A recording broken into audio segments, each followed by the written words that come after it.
তোমরা কি জানো, পৃথিবীর বুকে দাঁড়িয়ে থাকা এক স্থাপত্য আজও বিজ্ঞানীদের কাছে অমীমাংসিত ধাঁধা।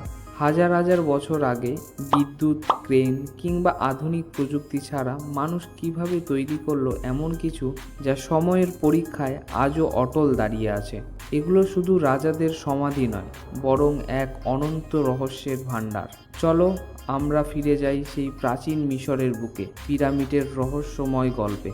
প্রায় ৫,০০০ বছর আগে নীল নদীর তীরে জন্ম নেয় এক অসাধারণ সভ্যতা, প্রাচীন মিশর।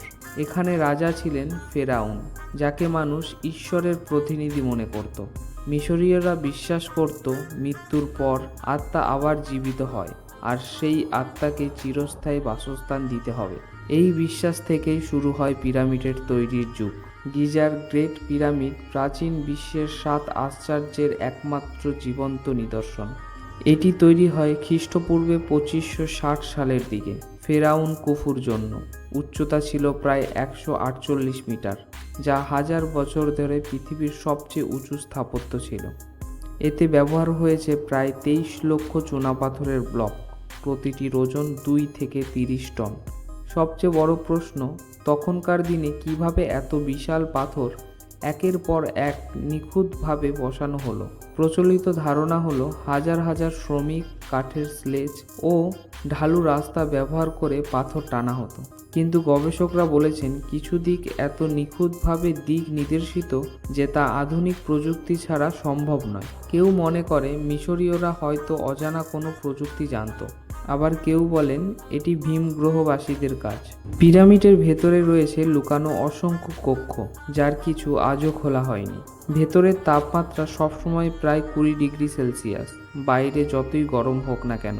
এমনকি কিছু গবেষক বলেছেন পিরামিডের ভেতরে বিশেষ এনার্জি ফিল্ড তৈরি হয়, যা ধাতু ও খাদ্য দীর্ঘদিন নষ্ট হতে দেয় না। পাশাপাশি এর অবস্থান প্রায় নিখুঁতভাবে পৃথিবীর মহাদেশগুলোর কেন্দ্রের কাছে। পিরামিড শুধু মিশরের নয়, মায়া সভ্যতা, চীন, সুদান, এমনকি ইন্দোনেশিয়াতেও পিরামিড রয়েছে। অদ্ভুত ব্যাপার হলো এই সভ্যতাগুলো একে অপরের সাথে যোগাযোগ না রেখেও প্রায় একই ধরনের স্থাপত্য তৈরি করেছে।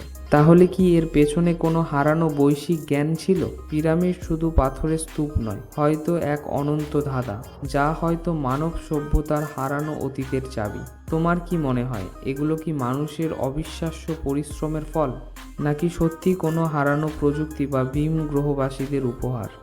তোমার মতামত কমেন্টে জানাও, আর ভিডিওটি ভালো লাগলে লাইক ও সাবস্ক্রাইব করো। দেখা হবে নতুন কোনো ভিডিওর সঙ্গে। ততক্ষণের জন্য ভালো থাকবে, সুস্থ থাকবে এবং নিজের পরিবেশকে ভালো রাখবে। ধন্যবাদ।